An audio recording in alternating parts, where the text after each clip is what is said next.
Hello my friends, welcome back to the channel. Today we are going to talk about when you purchase a home, what are some other things that you need to research that aren't directly related to the house itself.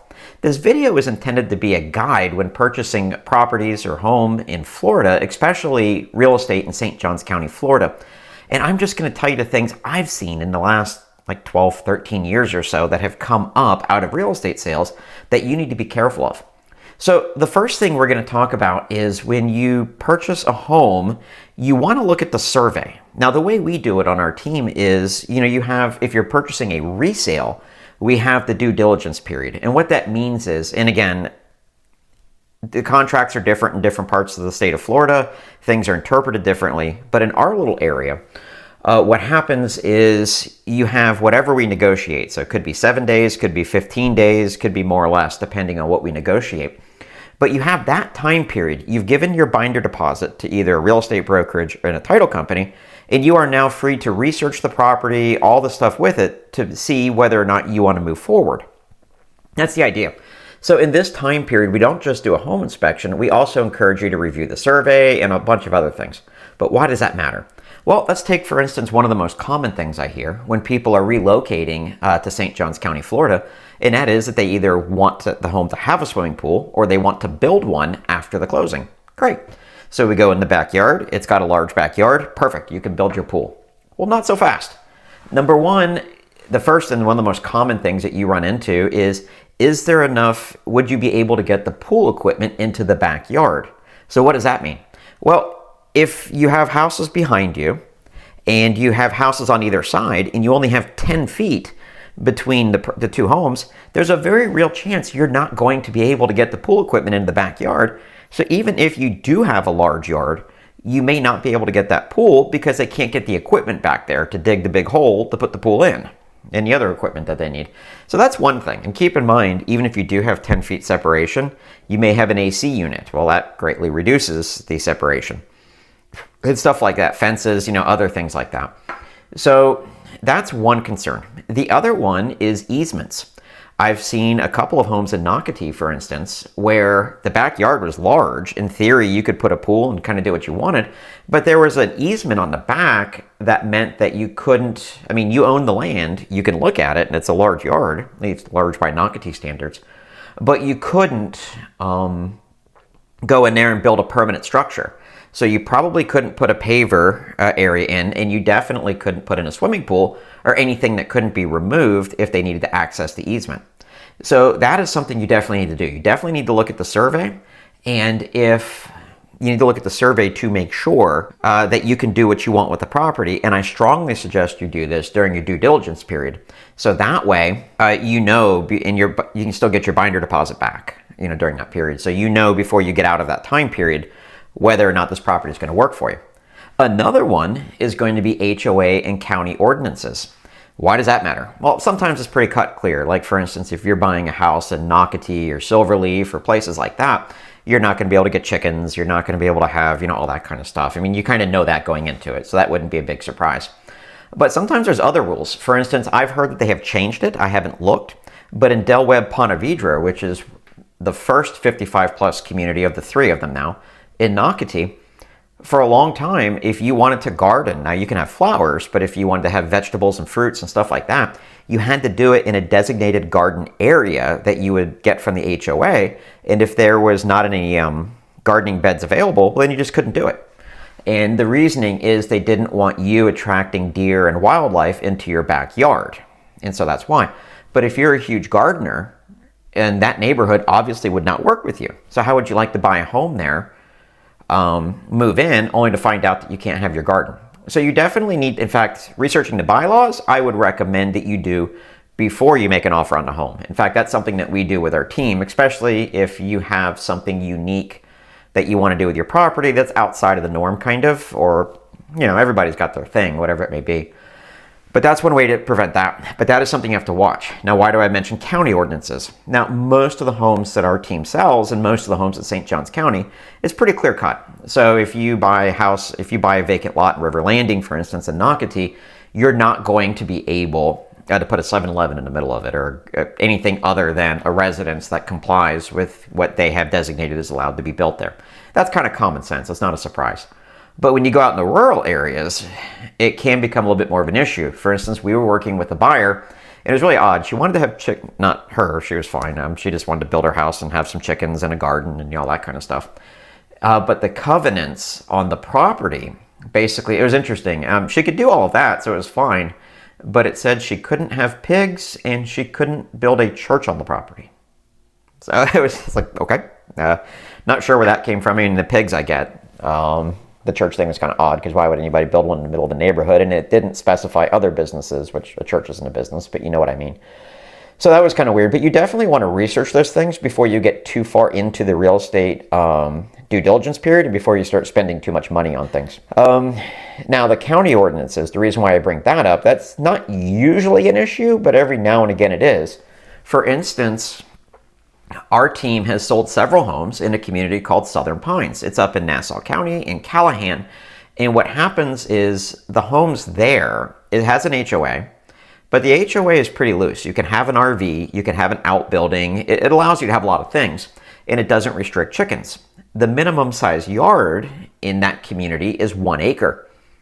So, I mean, you could presumably have a bunch of chickens on the 1 acre, and the HOA doesn't restrict it. So in theory, you can kind of have as many as you want. But Nassau County actually restricts it. I don't remember exactly how many it is, but you can only have X amount of chickens per acre. So if you had a 3-acre yard, you could have more than like a 2-acre yard. So that is, in that case, you would want to research the county ordinances just to make sure that you can do what you want. I sold a rural property recently where we claimed, in the listing, that you could discharge a firearm on it if you want it. And again, this is not a Nocatee. It's not in any of these, it's on like an over 1 acre lot. And somebody challenged that. Actually, a neighbor called the police and reported me. But when we pulled up the state statute book, which, yes, I realize it's been a long time since I was a sheriff's deputy. They're no longer in a book. It's now all online. I get that. But when we opened up the state statutes and we read it, it turned out I was right. If you're over an acre, and with that particular home setting, and I'm not saying that applies to every property everywhere, but that particular property, you can absolutely discharge a firearm on it as long as you weren't shooting towards a dwelling or something like that. So we were correct. But it pays to find out, especially when you go out in the rural areas. But even, you definitely want to look at the survey before you buy something, even in a subdivision. Now let's talk about new construction. New construction is a little different because there's nothing there on the property, presumably, when you buy it.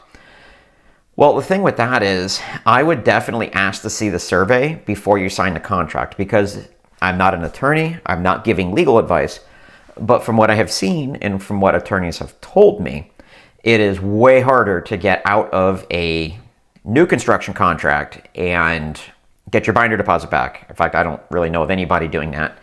So you definitely want to look at the survey before you sign the contract. Now, I brought in a buyer one time. I was sitting down with the site agent. I asked to see the survey, and the site agent told me they didn't have one. Well, I told her that I knew she wasn't telling me the truth, because there's no way the county would release these lots to be built on. And, nobody's going to build a house without a survey, and they were trying to sell the lots. In fact, in this case, the house was already built. It was a quick move-in. And she told me she didn't have a survey. I told her I knew she was lying. Pulled her aside. I said it nicer than that, but that's what I told her. Pulled her aside and asked her for a copy of it. She said she wasn't allowed to release it. I said we were going to walk out the door. All of a sudden, she produced it. And there was nothing on it. It was fine. But it just goes to the point, you definitely need to review it before you sign a contract. And don't assume that just because you're looking at it, that there's nothing there. In fact, not in my area, but all the way down in Southwest Florida, there was an issue a few years ago where somebody, the site agent for the builder, and I don't think they bought with a realtor, but the site agent from the builder told the buyers, oh yeah, your lot goes all the way down to the water, which is like 40 feet, 50 feet, give or take, something like that. Okay, great. They bought their house, moved in. Well, short time later, somebody comes through and puts a sidewalk right through the smack middle of their property. Turns out they didn't own all the way down to the water. They only had about 10, 15 feet. And then at that point, that's where the community sidewalk came through. So basically, they thought they were going to have private water views, but instead, they now back up to a community access point where anybody and their cousin, all hours of the night pretty much, can just walk down the sidewalk, and it's not their property. But when they signed the contract, they thought it was. Now, buried in that contract, there may have been a survey, but it's probably, page 37 of 90 or something, and so they didn't see it. So my point is, before you sign with a new construction, you definitely want to look at that survey just to make sure that there's no easements on it or anything like that that is going to affect how you use the property, or a potential buyer once you're ready to move on to the next phase of your life. And whenever you buy a home, pro tip here, you always want to consider resale. Everybody always tells me it's their forever home and they're going to live there forever, and I hope that's the case. We've been in our home for over 10 years, no plan on selling. That's great. But you definitely want to make sure that when that time comes, you're able to sell it. So you want to make sure that there's nothing there that's going to stop someone else from buying your home down the road. Other than that, that's really all I can think of. One last thing though, pro tip when dealing with new construction, usually it's new construction, but also resales. If you see woods behind the house, don't assume it's preserve. I ran into an issue a few years ago where one of our team's buyers called me and said, hey, they wanted to see this property. It looked like a great deal, and it had this beautiful wooded backyard. I said, okay. So I called the site agent, and I just asked, I said, is this preserve? Yes, it is. Okay. So then I go up on the county map, I pulled the lot numbers, and what I found out was about 10, 15 feet of it was preserve. After that, it was already in permitting to be bulldozed and to become multifamily housing. So my buyer didn't want to go see it after I told him that. And by the way, the builder was charging an upcharge for that beautiful wooded view that they knew full well in a few years, once they're out of the neighborhood, was going to be multifamily housing. So in the way it said preserve was like 10, 15 feet, which it was. But I mean, looking at 10 feet of trees and on the other side of it's apartments or something, whether you want to live on that or not, it's up to you. But it definitely wasn't honest on their part. And I've caught a couple of different builders doing that over the years. So anyway, those are some things to consider when purchasing a home in St. Johns County, Florida. Did I leave anything? And again, there's way more than that. But as far as easements, HOA restrictions, stuff like that, those are a couple of things and how we deal with them as a team. Well, thank you so much for watching. St. Johns County is an absolutely amazing place to call home.